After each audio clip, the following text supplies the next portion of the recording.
खूनी कुआं। सीमा गर्मियों की छुट्टियों में अपनी नानी के गांव आई थी।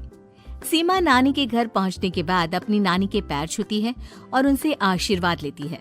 तभी उसकी नानी उससे कहती है, इतनी बड़ी हो गई मेरी सीमा, चल जल्दी से हाथ मुंह धो ले, मैं तेरे लिए खाना लगा देती हूँ। भूख लगी होगी ना? हाँ नानी, भूख तो लग रही है मुझे, आपके हाथ के बने हुए पीले दाल और चावल खाने की। कितना टाइम हो गया है मुझे आपके हाथ का बना हुआ दाल चावल खाए हुए। तू तो नौकरी में व्यस्त थी, तो तुझे कहाँ से टाइम मिलेगा अपनी नानी के लिए? और जब इतने टाइम बाद आई है तो ज्यादा टाइम के लिए रुक कर जाएगी तू। हाँ नानी, इस बार पूरे 2 महीने के लिए आई हूँ। सीमा की नानी अंदर जाकर उसके लिए खाना बनाने लगती है। सीमा कमरे में अकेली होती है, तभी उसे किसी औरत के रोने की आवाज सुनाई देती है। वो कभी खिड़की से बाहर झांकती है तो कभी दरवाजे से बाहर झांकती है। उसे समझ में नहीं आ रहा होता है कि आखिर रो कौन रहा है। तभी नानी खाना लेकर आ जाती है। वो अपनी नानी से कहती है, नानी, कोई औरत रो रही है क्या? मैं जब से यहाँ आई हूँ तब से मुझे यहाँ किसी औरत की रोने की आवाज आ रही है। हे भगवान, कहीं ये वही तो नहीं? बोलो ना नानी। अरे कोई नहीं रो रहा, ये तेरे मन का वहम है। और तू ना अब खाना खा ले, ज्यादा यहाँ वहाँ की बातों में ध्यान मत दिया कर। जल्दी से खाना खा और फिर मेरे साथ आ जा मेरे कमरे में, दोनों बैठकर खूब सारी बातें करेंगे। ऐसे ही अगले दिन सीमा अपनी नानी के साथ गांव के बाजार जा रही होती है। उसी रास्ते में फिर से किसी औरत के रोने की आवाज आती है। वो अपनी नानी से कहती है, अरे नानी, क्या सच में तुम्हें अभी भी किसी औरत की रोने की आवाज नहीं सुनाई दे रही? मुझे किसी औरत की बहुत बुरी तरीके से रोने और चीखने की आवाजें आ रही है। मैं बहुत परेशान हूँ नानी, आखिर ये कौन है? मुझे लगता है कि सीमा को शहर भेज देना चाहिए, यहाँ रहना उसके लिए ठीक नहीं। नानी बोलो ना, आप चुप क्यों हो जाते हो? सीमा, तू घर चल, मुझे तुझसे बहुत जरूरी बात करनी है। नानी सीमा को घर ले आती है और सीमा से कहती है, सीमा, कल सुबह तू शहर वापस चली जाएगी। अरे अचानक? आखिर क्या बात है नानी, आप मुझे ऐसे जाने को क्यों कह रही हो? मैं बस जो कह रही हूँ उस पर ध्यान दे। तू कल सुबह यहाँ से चली जाएगी, और ये बात मैं कोई मजाक में नहीं बोल रही। तू कल जाएगी तो मतलब जाएगी। अरे नानी, चली जाऊंगी मैं, ठीक है, पर आखिर बात क्या है ये तो बता दो। मम्मी से कोई बात हुई है या फिर मुझसे कोई गलती हुई है जो तुम मुझे अचानक से जाने के लिए बोल रही हो? देख सीमा, रात बहुत हो चुकी है और मुझे इस बारे में कोई बात नहीं करनी। चल, अब चल के मेरे साथ सो जा। सुबह की बस पकड़कर तुझे शहर भी तो जाना है।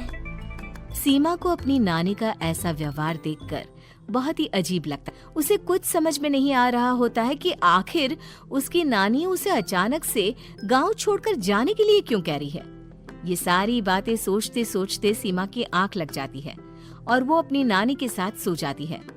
ऐसे ही आधी रात को सीमा को फिर से किसी औरत की रोने की आवाज सुनाई देती है। वो उस औरत की आवाज सुनकर बार बार करवटें बदल रही होती है और तभी उसे सपने में भी एक अजीब सी औरत की परछाई दिखाई देती है, जो इतना चीख चीख कर रो रही होती है कि सीमा डरकर उठ जाती है। वो पूरे पसीने पसीने हो रही होती है। वो अपने आसपास देखती है तो घर में बिल्कुल शांति का माहौल होता है। सीमा घबरा जाती है। वो अपनी नानी को जगाने की कोशिश करती है, मगर उसकी नानी नहीं जगती। सीमा को फिर से उस औरत की रोने की आवाज सुनाई देती है। आखिरकार सीमा अपने आप को रोक नहीं पाती और वो घर का दरवाजा खोलकर बाहर निकलती है। आखिर ये माजरा क्या है? आज तो मैं पता करके रहूंगी। अब आवाज का पीछा करते हुए सीमा आधी रात को गांव के चौपाल के पास बने कुएं के पास पहुंच जाती है, जहां कुएं की चारों ओर बेड़ियां लगी होती हैं उन बेड़ियों में लगे हुए ताले के साथ एक लाल रंग का कपड़ा और माता रानी का कलावा बंधा होता है।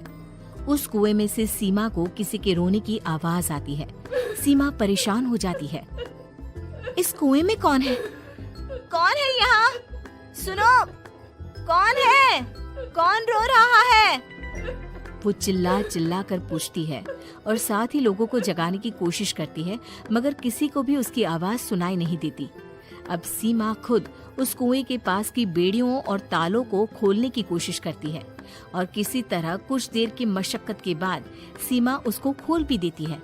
और जैसे ही वो कुआं खोलकर उसके अंदर झांकती है, सीमा उस कुएं में गिर जाती है। इतने में उसकी नानी की नींद भी खुल जाती है और सीमा को पास ना देखकर नानी परेशान हो जाती है। नानी घबराकर पूरे घर में उसे ढूंढने की कोशिश करती है, जिसके बाद उसकी नानी और सभी लोग उस खूनी कुएं के पास जाते हैं और सीमा की नानी कुएं के पास खड़ी होती है। सभी गांव वालों और सीमा की नानी को सीमा के चिल्लाने की आवाज आती है। बचाओ! कोई मुझे बचाओ! मेरी बच्ची, हम आ गए, हम तुझे बचा लेंगे। नानी, मुझे यहाँ बहुत डर लग रहा है। यहाँ इंसान की कटी हुई मुंडिया, हाथ, पैर और कंकाल है और खून भी है। नानी, मुझे डर लग रहा है। आप सब मेरी मदद कीजिए, नहीं तो ये खूनी कुआं मेरी बच्ची को भी खा जाएगा। अरे मुझे तो ये समझ में नहीं आ रहा कि आखिर इस खूनी कुएं को खोला किसने। सालों पहले इसको इतनी मुश्किलों के बाद तांत्रिक बाबा ने बंद किया था। अरे पूरा गांव खूनी कुएं के बारे में अच्छे से जानता है, तो कोई भी जानबूझकर तो ऐसा करेगा नहीं। मतलब किसी ने अनजाने में इसे खोल दिया है भैया। सीमा को इस बारे में मालूम नहीं था और जब से वो यहाँ आई थी तभी से उसे किसी औरत के रोने की आवाजें भी सुनाई दे रही थी। कहीं सीमा ने ही तो उसे नहीं खोला। अगर ऐसा है तो फिर सीमा का बचना बहुत मुश्किल है। वहीं कुएं के अंदर सीमा रोते हुए बैठी होती है कि उसे आवाज सुनाई देती है जो कुएं के बाहर खड़े गांव वालों में से किसी को सुनाई नहीं देता। आज सालों के बाद मुझे ताजा खून मिलेगा। तेरा खून पीकर आज मैं अपनी प्यास बुझाऊंगा।